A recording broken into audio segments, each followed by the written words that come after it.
শুরুতেই আমরা ড্রামার main hero সিয়ংকে দেখতে পাই। সিয়ংয়ের এন্ট্রিতে পার্টির সবাই তার দিকে তাকিয়েছিল।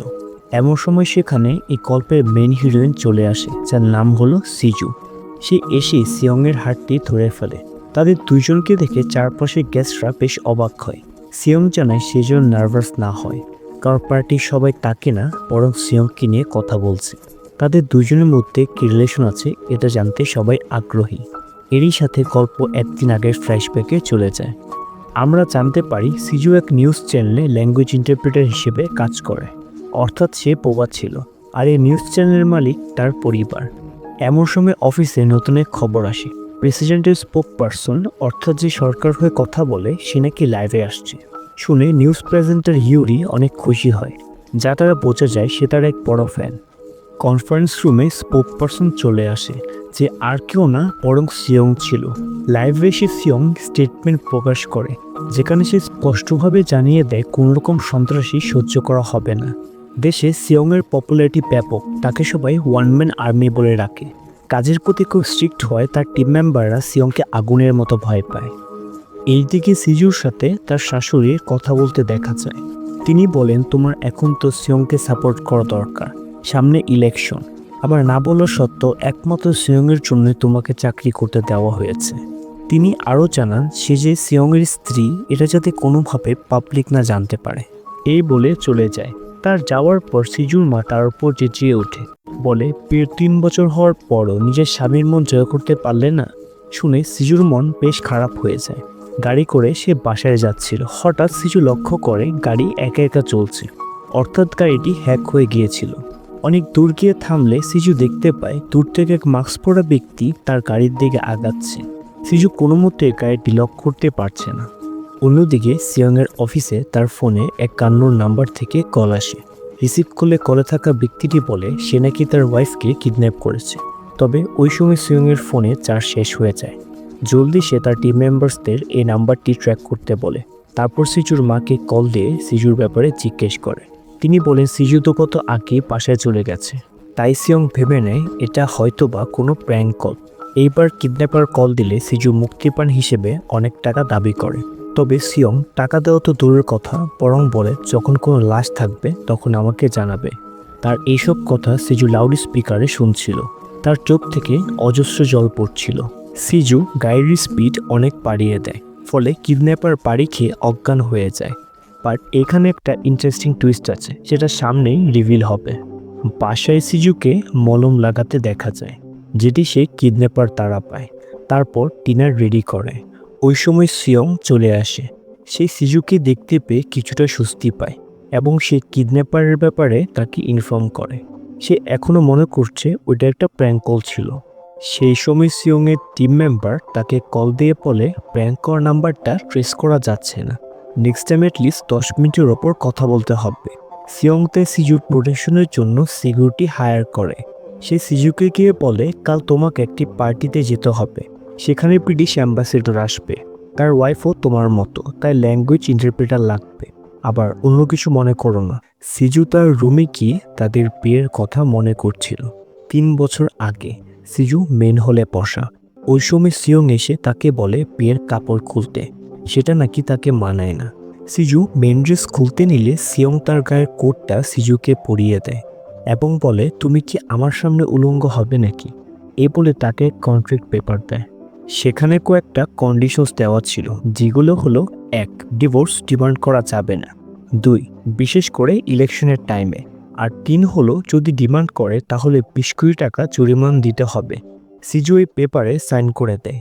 সিয়ং এবার বিয়ের রিংটি পরিয়ে দেয়, বলে সবসময় মনে রাখবে তুমি আমার কাছে জিম্মি হিসেবে পাঠানো হয়েছ।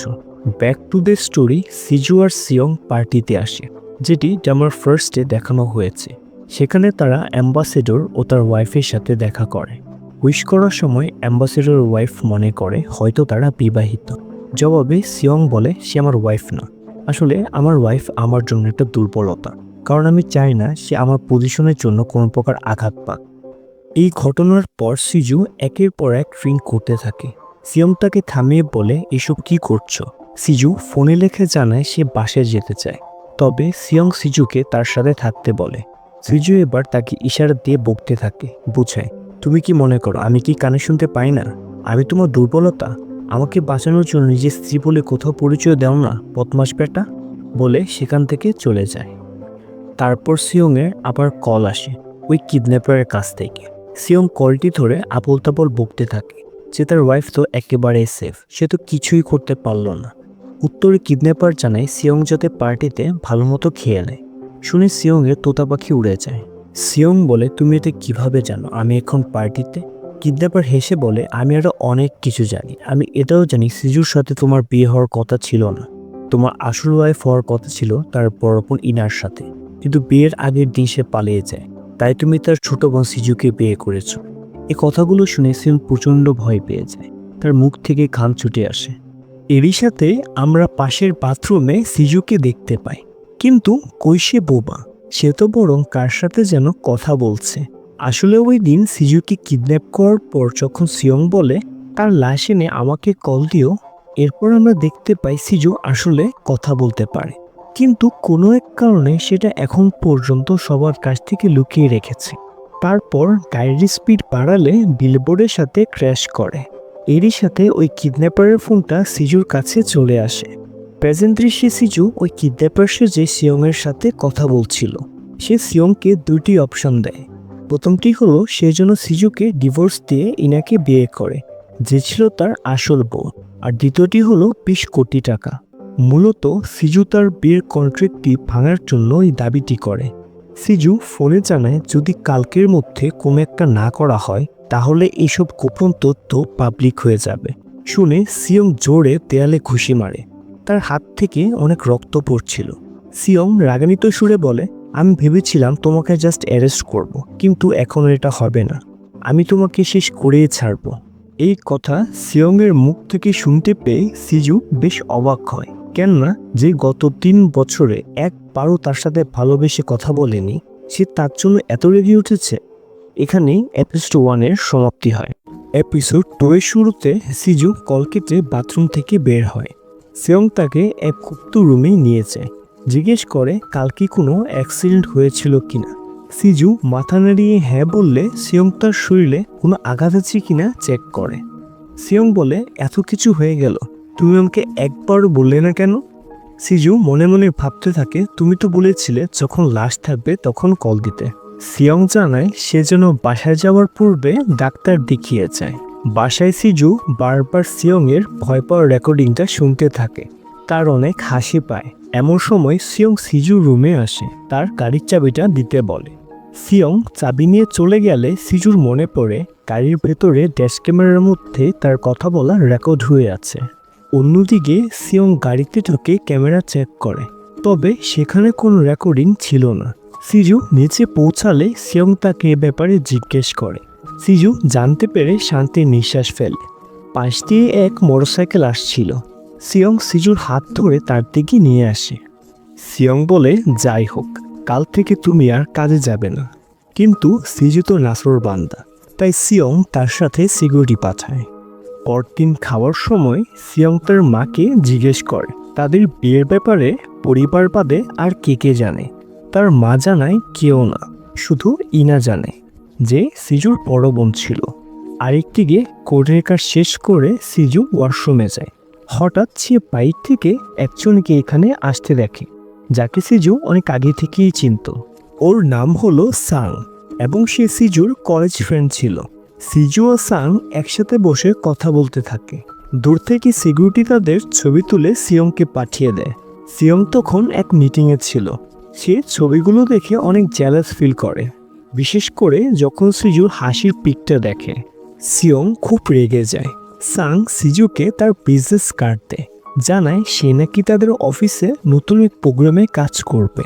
সাং সিজু ফোন নাম্বারটা চায়। সিজু একটু দ্বিধা দেখালেও নাম্বারটা দেয়। সে চলে যাওয়ার পথে সাং তার দিকে তাকিয়েছিল। বাসায় সিজুর মা আসে। তিনি সিজুকে একটি বক্স দেয়। বক্সের ভেতর নাইটি ছিল। তার মা বলে এটি হলো কাজের পোশাক। তিনি সিজুকে থ্রেট দেয়, জানায় সে যদি সিয়ংয়ের মন জয় করতে না পারে তাহলে তার বাবা নার্সিংহোম থেকে সোজা রাস্তায় গিয়ে বসবে। অর্থাৎ তিনি সিজুকে ব্ল্যাকমেল করছিল। গোসল করার সময় সিজু ভাবতে থাকে, মা যখন আমি এই জেল থেকে মুক্তি পাবো তখন তোমার মুখের এক্সপ্রেশনটা কেমন হবে। সে নাইটি পরে রেডি হয়। ঠিক 10টা বাজতেই সিয়ংয়ের কাছে আবার ওই কিডন্যাপারের কল আসে। আসলে তো ওইটা সিজু ছিল। সিজু জিজ্ঞেস করে সে ডিভোর্স দিবে নাকি 20 কোটি টাকা, যার উত্তরে সিয়ং জানায় দুইটার মধ্যে একটাও করা হবে না, কারণ তার জন্য সিজু আঘাত পেয়েছে। সিয়ং বলে তুমি নিশ্চিত আমাদের মধ্যেই কেউ হবে, কারণ তারা বাদে কেউ জানে না যে সিজু আমার ওয়াইফ। ফলে সিজু তার পায়ের একটা ছবি সিয়ংকে পাঠায়। সে প্রথমে বুঝতে পারে না এই ছবিটা কার ছিল। সিজু বলে তুমি তোমার ওয়াইফকে আজ পর্যন্ত উলঙ্গ দেখোনি, তার পায়ে যে তীর রয়েছে এটাও জানো না। সিয়ং এবার খুব রেগে যায়। সিজু বলে তুমি বিশ্বাস না করলে যে চেক করো এই তিলটি তার পায়ে আছে নাকি নেই। এই বলে কল কেটে দেয়। অতঃপর সিয়ং তার টিম মেম্বার্সদের সাথে ডিসকাস করে। কথা বলার ডিউরেশন 10 মিনিটের বেশি ছিল, ফলে 3টি লোকেশন ট্র্যাক করা হয়েছে। সিয়ং পাঠানো ছবিটি চেক করার জন্য দিতে নিলে সিজুর কথা ভেবে থেমে যায়। সিয়ং সোজা বাসায় গিয়ে সিজুর রুমে প্রবেশ করে। সিজু তো শব্দ শুনতে পেয়ে শক্ত করে কম্বল ধরে রাখে। সিয়ং জোরে টান দেয় সে সোজা সিজুর মুখের সামনে গিয়ে পড়ে। উঠে জানায় প্রেসিডেন্টের অফিসে সাইন ইন্টারপ্রেটারের পদ খালি আছে, যে যোগ্যতায় পারলে অর্জন করে নেয়। সিজু তো তার কথায় হতভম্ব হয়ে যায়। ড্রয়িং রুমে সিয়ংয়ের চোখ টেবিলের উপর পড়ে। টেবিলটি দেখে তার এক পুরনো স্মৃতির কথা মনে পড়ে। একদিন অফিস থেকে এসে সিয়ং দেখতে পায় সিজু তার জন্য খাবার রান্না করে ঘুমিয়ে গেছে। এটি দেখতে পেয়ে সিয়ং খুশি হয়। আসলে সে সিজুকে অনেক ভালোবাসে, কিন্তু কখনো প্রকাশ করে না। সিয়ং বসে বলে ধরো আমি সব খেয়ে ফেলেছি, এখন কি? সিজু সামনে গিয়ে সিয়ংয়ের হাত ধরে তার সাথে ডান্স করতে থাকে। এক পর্যায়ে সিয়ংয়ের মুখ সিজুর কাছে নিয়ে যায়। সিজু ভেবে নেয় সিয়ং তাকে কিস করবে, তাই চোখ দুটো বন্ধ করে রাখে।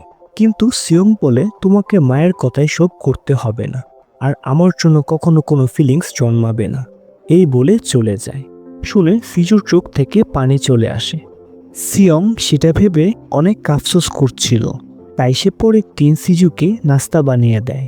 খাবার বানানোর সময় সিয়ং সানির ব্যাপারে জিজ্ঞেস করে, যার সাথে সিজু গতকাল বসে কথা বলছিল। সিয়ং বলে তোমরা কি ক্লোজ নাকি? সিজু মাথা নাড়িয়ে হ্যাঁ বললে সিয়ং বলে তুমি কি সানকে বিশ্বাস করো? সিজু ফোনে লেখে জানায় সান একজন ভালো মানুষ। সিয়ং কোনো কথা না বলে সেখান থেকে চলে যায়। আরেকদিকে ইউরি বাসায় যাচ্ছিল। পথিমধ্যে ধাক্কা খেয়ে পড়ে যেতে নিলে সাং তাকে বাঁচিয়ে ফেলে। দৃশ্যটা রোম্যান্টিক ছিল। মূলত সাং তারই শোতে আসবে। কথাবার্তা শেষ করে ইউরি চলে গেলে সাং তার ফোনটি বের করে সিজুর প্রোফাইল পিকটি দেখতে থাকে। সিজু তার বাবাকে দেখতে নার্সিংহোমে আসে। তখন তিনি মাইকে গান গাচ্ছিল। আসলে সিজুর বাবা অতীতে নাইট ক্লাবে গান গেত। সিজু দেখা করে চলে যেতে নিলে তার বাবা সিজুকে তার বউ মনে করে। বলতে থাকে তুমি যেও না, এবার আমি অনেক ভালো করব। উত্তরে সিজু বলে আপনার এই কথা মা অন্যজনের সাথে চলে যাওয়ার আগে বলা উচিত ছিল। আপনি অন্তত আমাকে সাথে রাখতে পারতেন। সিজুর বাবা জানায় সে যদি তার সাথে থাকতো তাহলে সিজুকে তার মতোই সস্তা নাইট ক্লাবে কাজ করতে হতো। সিজুর স্বপ্ন কখনো পূরণ হতো না, যা ছিল ফেমাস অ্যাঙ্কর হওয়া। শুনে সিজু কান্না করতে থাকে। বলে বাবা আমার আর এইসব সহ্য হচ্ছে না, দম বন্ধ হয়ে আসছে, আমি দিন দিন নিজেকে হারিয়ে ফেলছি। অন্যদিকে সিয়ং ওয়েট করছিল কখন 10টা বাজবে।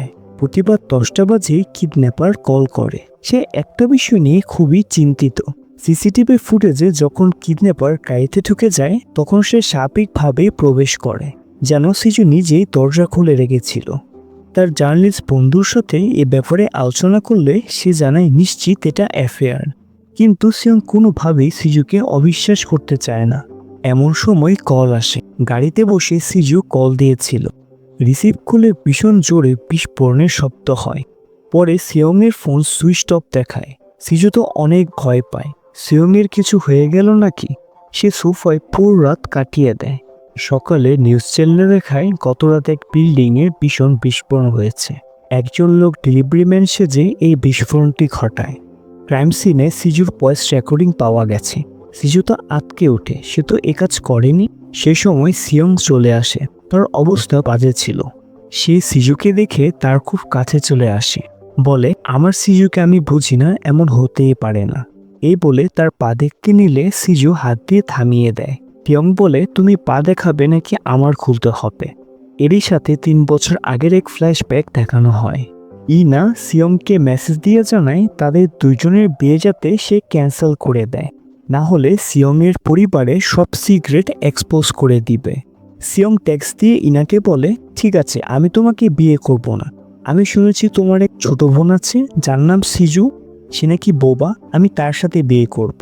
অর্থাৎ সিয়ং নিজে থেকেই সিজুকে বিয়ে করেছে। সেটা কেন করেছে আমরা সামনেই জানতে পারবো। এখানেই এপিসোড 2 শেষ হয়। এই ভিডিওতে যদি 100 লাইক আসে তাহলে জলদি এপিসোড 3, 4 ও 5 এর এক্সপ্লেনেশন চলে আসবে। ভিডিওটি ভালো লাগলে এক্সপ্লেন ভাই চ্যানেলে সাবস্ক্রাইব করবেন। আনটিল দেন